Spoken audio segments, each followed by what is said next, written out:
Harry Potter and the Philosopher's Stone. Chapter 1. The Gadgie Who Lived.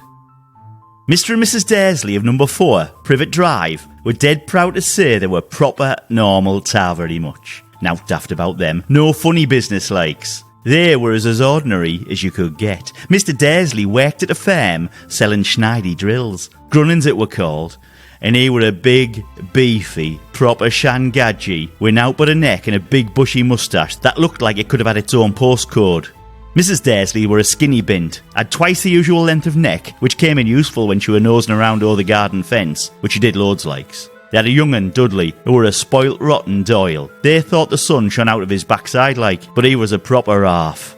The Dursleys had no time for out strange or unnormal. If they had out to do with magic, they'd have probably done their nut like. Now you wouldn't expect folk like the Dursleys to be mixed up in out weird or mysterious like, because that sort of thing was just not their cup of tea. But blow me, they were about to get caught up in summit that'd make your head spin. It were a Tuesday morning when all this weird stuff started kicking off like. The sky were grey just like normal, and Mr. Dursley were humming as he picked out his most boring purple tie for work.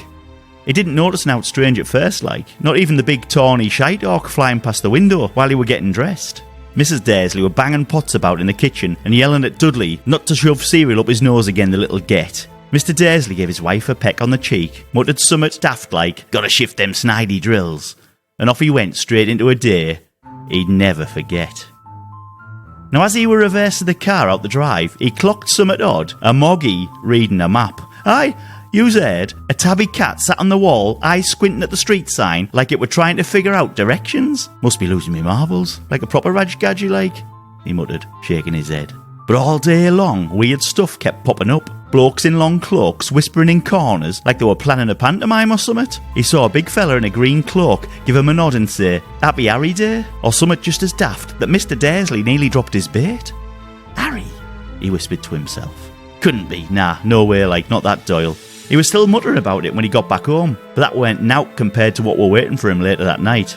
Up on the garden wall sat that flaming moggy again, staring at the house like it were judging its curtains, and before the night was through, there'd be a man in a cloak appear out of thin air, a bonny bairn with a lightning scar, and the start of the wildest tale the Dursleys could ever imagine, if they were daft enough to believe it like. The street were dead quiet, not a peep. Last bits of daylight were slipping away, and the lampposts started flickering on one by one, like sleepy eyes opening, and just then, pop! A Gadgie appeared on the street corner, like he'd been dropped there by a giant hand. He were dead tall, dead skinny, and a big dut on his head, and wearing hellish robes that swept along the pavement like curtains on a windy day on the headland. He had a long silver beard that he could have tucked into his belt if he fancied. He had glasses like Lowcock's bottle tops, and a nose that looked like it'd been walloped more times than a blind cobbler's thumb, but he looked proper buckled like. This, folks, was Albus Dumbledore like. And he didn't look a bit surprised to be stood in the middle of a muggle street, just blinking up at the stars like he were checking the weather, because it was proper maftin out there like. He pulled a dodgy-looking gadget out of his cloak. It looked like a cigarette lighter like, and clicked it. Click! Out went the nearest lamppost. Click, click, click, and the street went dark as out, till the only thing left glowing was that moggy sat on the wall. Dumbledore turned to it and said, calm as anything. "All right, likes. Fancy seeing you here, Professor McGonagall."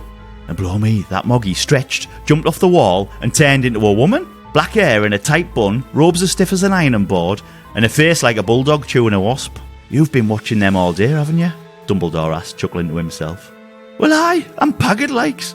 And a bit Hank Marvin," she said, arms folded. "They're horrible Doyles, Albus. That lad's got no chance growing up with them. Have you seen how that Dudley one behaves? Proper chewy, get him like. That young'un needs a good brain likes." Dumbledore just sighed, like he'd carried the weight of the world on its back since tea time. "It's the only way. He needs to grow up away from all of this, till he's ready." McGonagall huffed. "He'll not thank us, you know, when he finds out who he is." Just then there were another pop, louder this time, and a giant Gadgie came stomping out of the shadows, cradling a bundle wrapped in blankets. Hagrid! There was a noise like a motorbike backfiring, then out the sky came this great lump of a man on a ruddy massive motorbike, engine growling like a Blake dragon with indigestion. It landed right there in the street, tyres squealing, cloak flapping behind him like he were Batman's long-lost cousin or something. "Sorry I'm late," he boomed, swinging his leg over the bike. "Had a right chew on getting here. Ruddy shite-hawks causing chew everywhere, mind. The A19 were a nightmare, muskers all over the place like." Hagrid he was. Half giant, half pile of wet moss, hands like shovels and an arc bigger than the North Sea.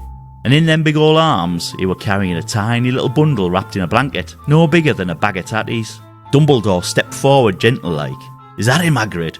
"Here, put him down. Let's have a gleg at the bairn, like." "Aye, mush," Hagrid sniffed, eyes red and his nose. "Any roads, little Harry fell asleep on the ride, bless him.